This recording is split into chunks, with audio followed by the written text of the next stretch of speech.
আমি বুঝি না কেন ভক্তরা ফুটবল খেলোয়াড়দের রোল মডেল হিসেবে দেখে। আসল রোল মডেল হলো সেই বাবা যিনি প্রতিদিন পরিবারের জন্য কঠোর পরিশ্রম করেন। এই কথাটি কে বলেছেন জানেন? বার্সেলোনার খেলোয়াড় জুলস কুন্দে। আমি জানি না আপনি এই কথার সাথে একমত কিনা, তবে কুন্দের এই কথা বলার পেছনে একটা শক্ত যুক্তি দেখিয়েছেন।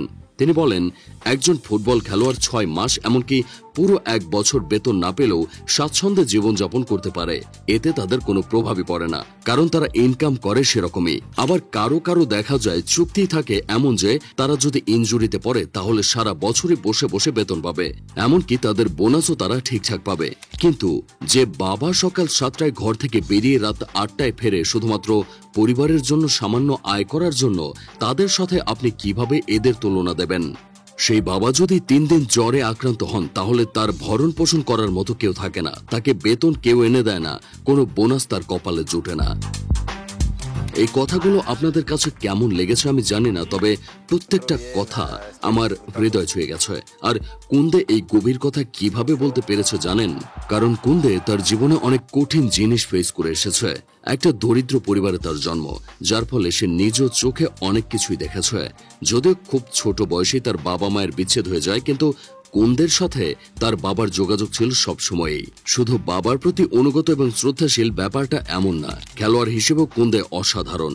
এই পুরো সিজনে এমন একটা মোমেন্টও ছিল না যেখানে কুন্দে তার জব 100% দিয়ে করেননি, এবং সে পারলে 101% দেওয়ার চেষ্টা করেছে। যখন কুন্দেকে বার্সায় সাইন করানো হয় তখন সে ছিল অজ্ঞাত একজন, যাকে হাতে গোনা কিছু মানুষ ছাড়া তেমন কেউই চিনত না। তবে তখন থেকেই সে তার সেরাটুকু দেওয়ায় মগ্ন ছিল। তবে সে তার চেষ্টা অনুযায়ী অর্ধেক প্রশংসাও পায়নি কখনো। সেন্টার ব্যাক থেকে দলের প্রয়োজনে রাইট ব্যাক বনে যাওয়া, যখন যেখানে তার কোচ খেলেছে সেখানেই মানিয়ে নেওয়া, কোনো অভিযোগ ছাড়া তার এমন ভার্সেটিলিটির জন্যই লামিন অনেকটা নির্ভয় খেলতে পারে। সে কাট অফ গুলো পারফেক্ট ভাবে করার ট্রাই করতে পারে, কারণ সে জানে তার পেছনে কুন্দে আছে। যখন বার্সা মিডফিল্ড কেন্দ্রিক গেম প্ল্যান করে আপনি খেয়াল করলে দেখবেন কুন্দে সেখানেও আছে, যার জন্য মিডফিল্ডে বার্সা এক্সট্রা অ্যাডভান্টেজ পেয়ে থাকে। ফ্লেকে যখন তাকে ইঙ্গিত দেয় ডিফেন্স শক্তিশালী করতে, তখন কুন্দে সেটাই করে।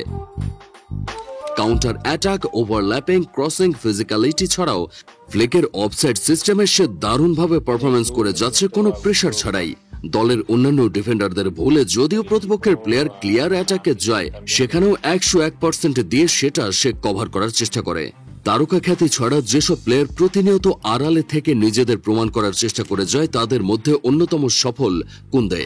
তাদের প্রতিটি স্ট্রাগল থাকে নিজেকে এক অন্য উচ্চতায় নিয়ে যাওয়ার। কুন্দে সেই সব প্লেয়ারদের মধ্যে সেরা একজন।